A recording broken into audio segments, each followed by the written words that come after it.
And action. Welcome to another fantastic episode of the Action Podcast.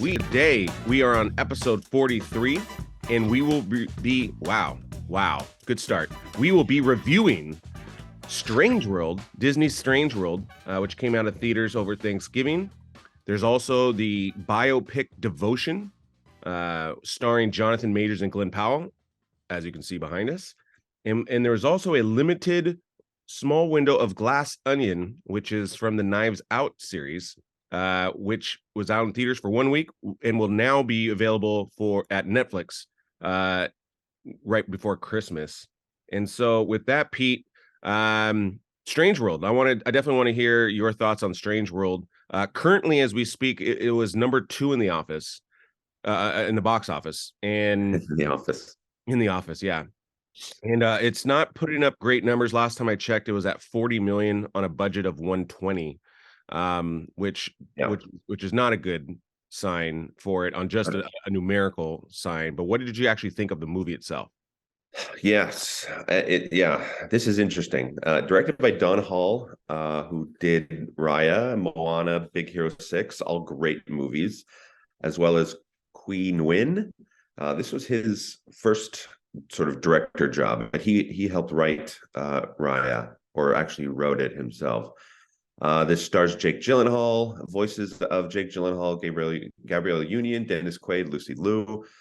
Big cast. This is the kind of setup where you're kind of setting yourself up for success. I thought it was really out there. It was an interest. I don't know. It's very difficult to say. I think that the fact that it was so strange took away from sort of the story itself, which I felt like I heard before. A guy loses his dad, and there needs to be reconciliation there, but he moves on with his life, and now he has the same sort of problems with his own son. And then a little Tomb Raider-ish. Yeah, and then how do they resolve these family issues as they move forward? The premise is that they were an explorer family, but then the son doesn't want to be an explorer, so he became a farmer. But he had found this plant that gives all of this sort of amazing energy that advances technology at the same time. So they live in this world of just absolute technological advancement. Yeah. And then things start to happen where like their town is starting to die. The energy source that they found and have cultivated is now dying. And so now they have to go out and find out what the problem is and see how they can fix it. Then they enter this strange world. And it's just bizarre. The creatures in this place are bizarre. The place itself is really funky, and it's just like, I didn't mind it. Like, I know my kids are going to love it because it's strange and it's Disney, but I wasn't a huge fan of it. It didn't get a great score. I got 4.9 on IMDb, but it's got a 74 on Rotten Tomatoes right now. So audiences are responding to it, at least the ones that have seen it, not currently in the box office. No, Rotten Tomatoes is critics, Pete. Critics are liking it. Critics are raving. Are not liking it. Yeah. All right. Thank you. I wasn't a huge fan of it, but I didn't mind it as well. I thought visually it was way too much, even though it did look beautiful. I mean, you can tell that the technology that they were using to create this movie was top of the line. Yeah. Everything looked stunning. I just thought it was too much. I mean, it was almost like that old Batman where it was just colors everywhere. Even like an Aquaman, where it's just like all of a sudden you just bombarded with color. And that's a tough thing to kind of pull off. And I'm not really sure I enjoyed this as much as a lot of other Disney films. Yeah, I feel very similar to you in that I don't know how I feel. Well, sorry. One other thing is that way to kill it's all, they've I'm glad that they're touching on certain issues. Um, but Disney's never like okay, so same-sex relationships. They're touching on this a lot with the son and his love interest, which is another boy, which I'm fine with. I mean, I don't care. But then they've got like they just seem to try and bring in a bunch of different types of people into this one film when Disney has never strayed from not having white people as their main characters. I mean, you look at like things like Moana and Raya and Turning Red, like those are focused movies about a different group of people that are amazing movies.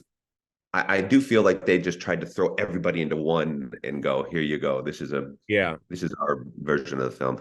They could have kept doing what they've been doing and just, maybe made the first sort of movie where there were two openly uh, gay boys who have wanted to have a relationship, but make them characters or something. They could have very easily done a movie like that and had it been more successful than I think that this one, where they just try to add everyone together and say, let's also add a bunch of color to it, which is just really difficult to watch sometimes. Yeah. I definitely felt like as someone that grew up in a very diverse community, where there wasn't really predominant. Like I'm all for obviously diversity and all that good stuff. To your point, I think yes, it looked like somebody had a checklist, and it's like, okay, let's make sure we have this in this movie. Let's make sure we have this, and it didn't. It really had nothing to do with the story itself. It was, like I said, No. it was like an HR person went through this film, went through the script, and just, you know, hey guys, we got to make sure we're diverse today. Like instead of it coming very naturally, Mm-hmm. you want to cast these voices, and then that thing, I think it was just the opposite. And you just know, like there's just something about when you have that stuff organically, it's magic and you know about it, versus again where it's like we have to have this, we have, like, think of like 48 hours, right, which is Nick Nolte and Eddie Murphy. That was not like a diversity movie, right? But they were different races, and but it didn't matter. They just worked together, and obviously they made two of those films, and those are very successful. Oh yeah, it was magical. Lethal Weapon obviously is another example of that. And these are buddy cop films. But either way, even Bad Boys to an extent, right? I mean, even though the two mains were both black, Will Smith and Martin Lawrence, there's other characters that were diverse, but that was Miami too, right? So the setting also played a role. So they had, Latin, the other cops were Latin. Chief Joe Pantalino was um white or Italian. But anyways, I think at the end of the day, you know whether a film, if you feel great about a film when you walk out. And I didn't feel bad. I didn't feel good. I didn't know what I felt. It just felt like a lot. And again, I kind of agree with you with the visuals, like absolutely amazing. The animation is just top notch, and great job on that. But I just think when it comes to the pure story, I think they just missed on that a little bit. I thought the music was actually really good.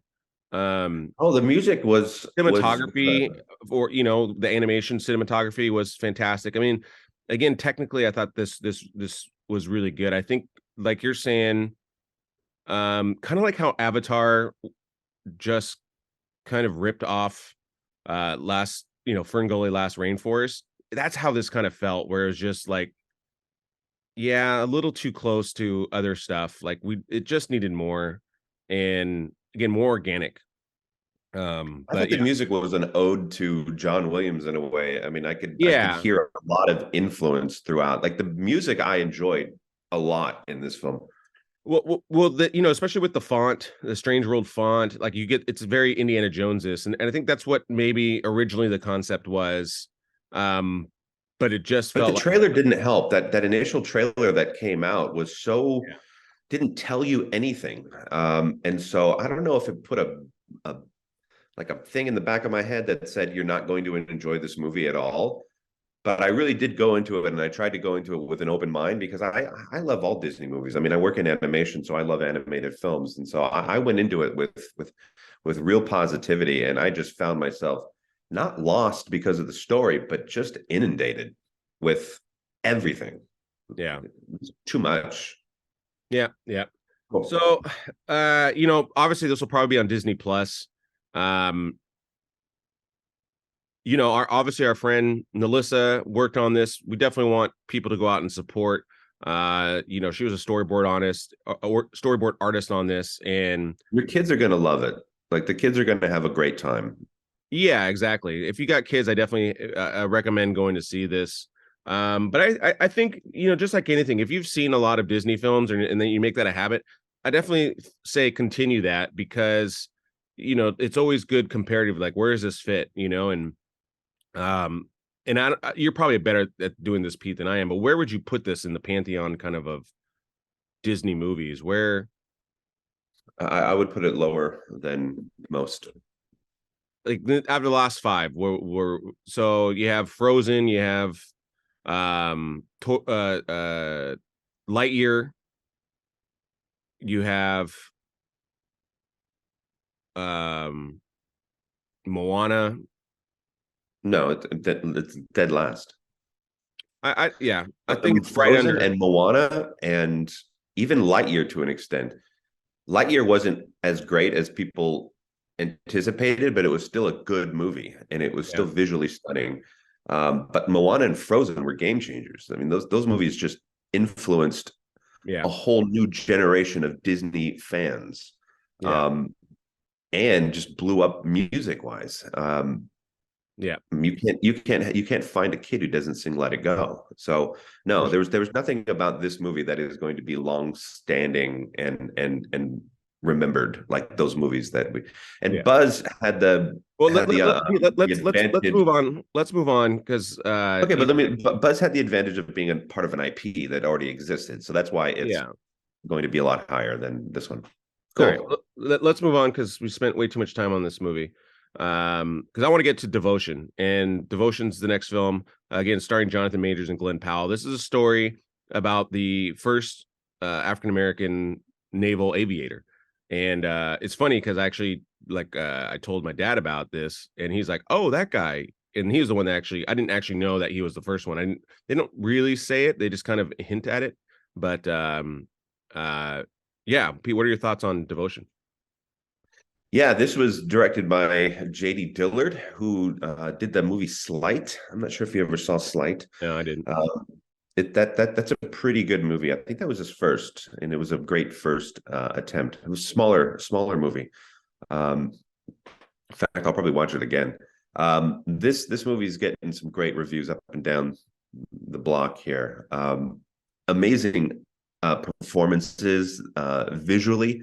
It's amazing. I thought that Jonathan Majors, he just stepped up his game considerably. I mean, he's going to be in a couple of upcoming blockbuster franchises. He's going to be a part of Creed 3.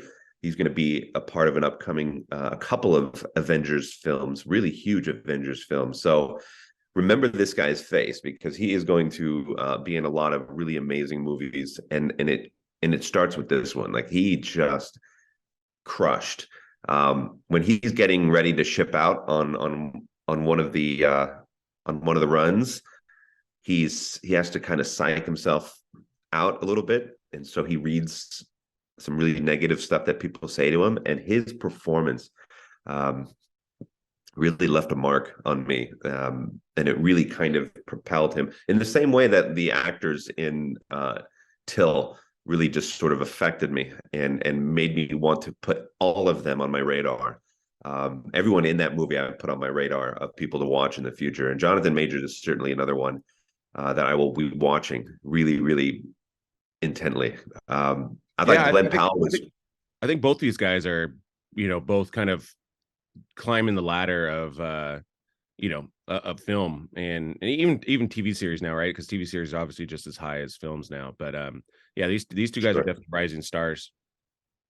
Glenn Powell, another great performance, just like with Top Gun. And he was in Hidden Figures. I had to look that up. I didn't remember him in Hidden Figures, but he plays John Glenn in Hidden Figures, Right. another military type movie. So let's hope he gets some opportunities outside of the military world at some point, because he really is a great actor, and I'd hate to see him typecasted. Um, Without spoiling anything, I wasn't thrilled about the real true life ending of this movie, even though it was real.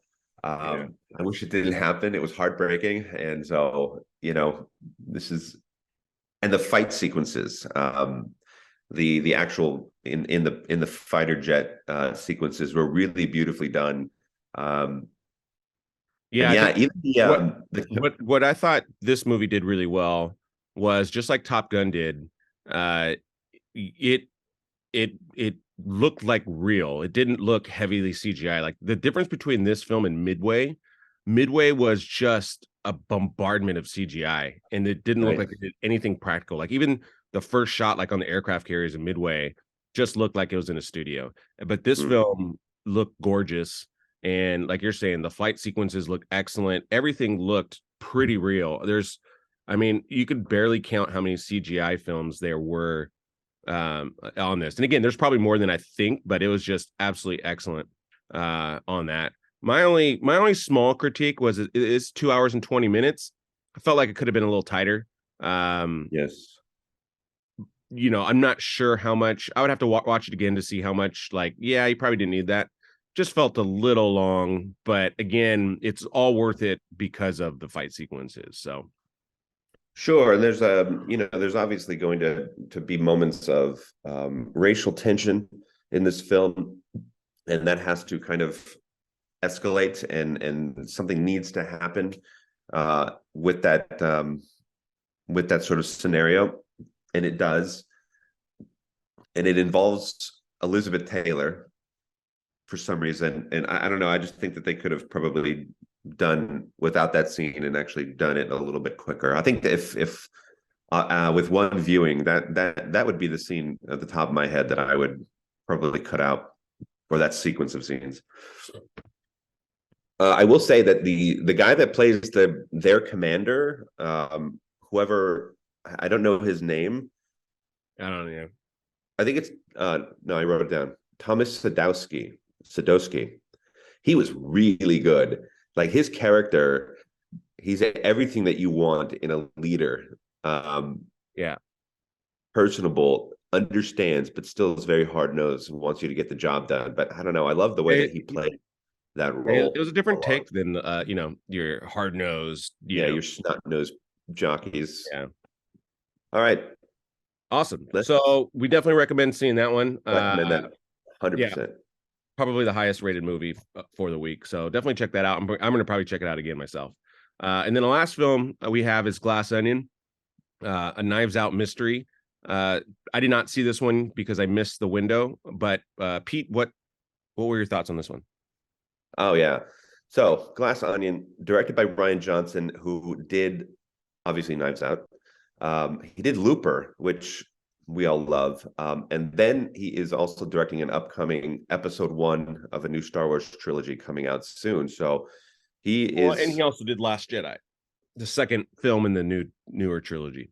Did he do Last Jedi? I didn't see Yeah, that on this thing. So yeah, this one stars Daniel Craig, Edward Norton, and it was great to see Edward Norton back in action again in a great role, because I mean I missed him a lot.